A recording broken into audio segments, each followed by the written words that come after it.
गुप्त नवरात्र की शुरुआत 26 जून से हो रही है, जो कि 4 जुलाई 2025 को पूर्ण होगी।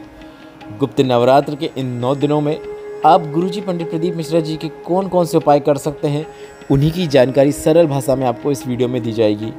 गुप्त नवरात्र में माता जगदम्बा भवानी का पूजन अर्चन करके उनका विशेष रूप से आशीर्वाद प्राप्त किया जाता है। ऐसे में 26 जून से 4 जुलाई तक आप कौन से गुप्त नवरात्र के विशेष उपाय कर सकते हैं, वह जानकारी आपको इस वीडियो में मिलने वाली है। बढ़ते हैं बिना किसी देरी के पहले विशेष उपाय की ओर। गुरुजी ने एक 14 फूल वाला एक ऐसा उपाय बताया था जिसे नवरात्र के विशेष दिनों में किया जाता है। गुरुजी ने कहा था यह उपाय आप कभी भी नहीं कर सकते हैं, जब नवरात्र या गुप्त नवरात्र हो तभी आपको यह उपाय करना है। 14 पुष्प में 9 लाल पुष्प और 5 सफ़ेद पुष्प को लेकर आपको यह उपाय करना है। गुरुजी ने कहा कि जो 9 लाल पुष्प लेंगे वह लाल पुष्प आपको माता पार्वती के शिवलिंग नुमा आकृति पर अर्पित करना है। मतलब इस उपाय को करने के लिए आपको 2 पार्थिव शिवलिंग का निर्माण करना है।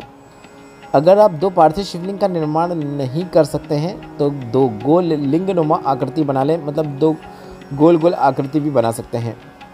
एक माता पार्वती के निमित्त बनाना है, एक भोलेनाथ के निमित्त बनाना है।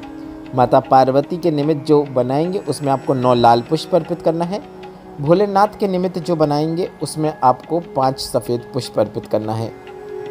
एक दीपक हो सके तो एक दीपक प्रज्वलित करना है।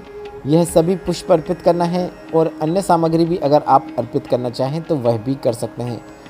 पूरा उपाय करते समय आपको श्री शिवाय नमस्तुभ्यम नमः शिवाय या फिर ओम नमः शिवाय मंत्र का उच्चारण अवश्य करना है।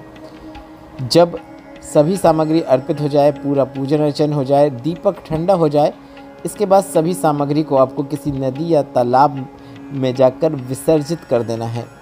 अगर नदी या तालाब नहीं है तो किसी वृक्ष के नीचे पानी का उपयोग करते हुए आप विसर्जित कर सकते हैं। इस उपाय को करते समय आपको यह ध्यान रखना है कि यह काफ़ी अच्छा मनोकामना पूर्ति उपाय है। और मनोकामना करने का एक तरीका जो गुरुजी ने बताया है वह इस प्रकार है कि मनोकामना करने के पहले और मनोकामना करने के बाद आपको श्री शिवाय नमस्तुभ्यम या फिर नमः शिवाय या फिर ओम नमः शिवाय या फिर हर हर महादेव, मतलब किसी भी एक मंत्र का उच्चारण करना है और कामना करने के बाद एक बार उसी मंत्र का उच्चारण करना है। बस इतना ही करना है। यह काफ़ी सरल और आसान उपाय है जो कि सिर्फ गुप्त नवरात्र या नवरात्र में किया जाता है, जिसे आप कभी भी किसी दिन नवरात्र के इन दिनों में करके लाभ प्राप्त कर सकते हैं। आप 26 जून पहले दिन से ही यह उपाय करना शुरू कर सकते हैं। एक बार तो नवरात्र में अवश्य कीजिएगा। बढ़ते हैं दूसरे विशेष उपाय की ओर। 11 आम के पत्ते की कोमल डाली वाला उपाय। गुरुजी पंडित प्रदीप मिश्रा जी ने एक काफ़ी सरल और आसान उपाय बताया था जिसमें आपको एक आम के पत्ते की डाली की आवश्यकता होती है, जिसमें कम से कम 11 आम के पत्ते हों। आपको 11 आम के पत्ते लेना है और इन्हें कच्चे सूत से आपको लपेट लेना है।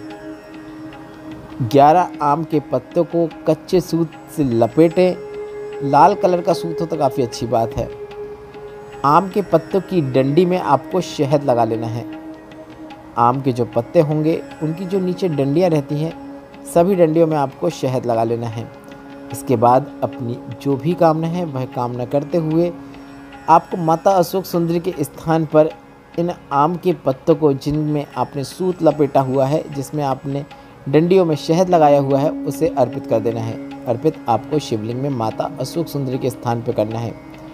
पत्तों की डंडी जलाधारी की ओर हो। इस प्रकार से आप आम के पत्तों को माता अशोक सुंदरी के स्थान पर अर्पित करें। यह उपाय करते समय श्री शिवाय नमस्तुभ्यम मंत्र का जाप जरूर कीजिएगा। आप अन्य कोई मंत्र का भी जाप करना चाहें तो वह भी कर सकते हैं। बढ़ते हैं तीसरे विशेष उपाय की ओर। पति पत्नी के रिश्ते में मधुरता नहीं है, आपस में बहुत लड़ाइयाँ होती हैं, झगड़े होते हैं और ऐसा लग रहा है कि बात तलाक तक पहुंच सकती है या फिर पहुंच भी चुकी है, तो आपको यह उपाय पति पत्नी में से किसी एक को अवश्य करना है। घर का कोई भी सदस्य उनके लिए यह उपाय नहीं कर सकता है। पति या पत्नी में से अगर कोई एक भी रिश्ता बचाना चाहता है तो उनमें से कोई एक को यह उपाय करना है। आपको मंदिर में मक्खन अर्पित करना है। माता को मंदिर में मक्खन अर्पित करने से प्रेम बढ़ता है, यह निश्चितता है। अगर आपको लग रहा है कि पति किसी पराई स्त्री के चक्कर में है, या फिर आपको लग रहा है कि परिवार टूट रहा है, पति अपशब्दों का उपयोग करते हैं, बात तलाक तक पहुंच रही है, तो आपको माता के मंदिर में ध्वजा लगवाना है। ध्वजा मतलब झंडा होता है जो माता मंदिर के ऊपर लगता है, पर इसे भी लगवाने से पहले ध्वज को आप अच्छे से मक्खन लगा दें। इसके बाद वह ध्वज आप किसी से भी लगवा सकते हैं, पंडित जी को दे दें, वह किसी से भी बोलकर आपका दिया हुआ ध्वज मंदिर के शिखर में लगवा देंगे। बढ़ते हैं अगले विशेष उपाय की ओर। अगर आपके घर के बच्चे आपकी बात नहीं सुनते हैं, कुछ भी बोलते हैं, आप बहुत प्रयत्न कर लिए उनको समझाने का, पर वो आपकी बात नहीं सुनते हैं, कुछ भी कहना नहीं मानते हैं, उल्टा बोलते हैं, तो आपको देवी माता के मंदिर में पहुंचना है। और माता के मंदिर में पहुंचने के बाद लाल चूड़ी, लाल पुष्प, माता को लाल सुहाग का सामान, यह सभी चीज़ें आपको अर्पित करना है। बस इतना ही करना है। आपको जितनी भी सामग्री अर्पित करना है वह लाल होना चाहिए। लाल चुनरी, लाल पुष्प, लाल चंदन और सुहाग का सामान, यह सभी सामग्री आपको गुप्त नवरात्र में अवश्य अर्पित करना है। यह काफ़ी अच्छा नवरात्र का उपाय है। बस इतना ही कर देने से आपके बच्चे आपकी बात सुनना शुरू कर देते हैं, माता का उन्हें आशीर्वाद प्राप्त होता है और हमेशा आपसे जी से ही बात करते हैं। बढ़ते हैं पांचवें और अंतिम विशेष उपाय की ओर। नवरात्र के हर दिन शुभ है। इन नवरात्र के जितने भी दिन हैं, 9 दिनों में से किसी भी एक दिन आपको अपने घर पे कन्या भोजन जरूर कराना है। कन्या भोजन में छोटी छोटी कन्याओं को अपने घर में बुलाइए और इन देवी स्वरूप कन्याओं को आपको लाल चुनरी ओढ़ाना है और कोई लाल वस्त्र या फिर लाल सामग्री उन्हें देनी है। ऐसा करने से आपके जीवन में आपको सुख समृद्धि की अनुभूति होगी।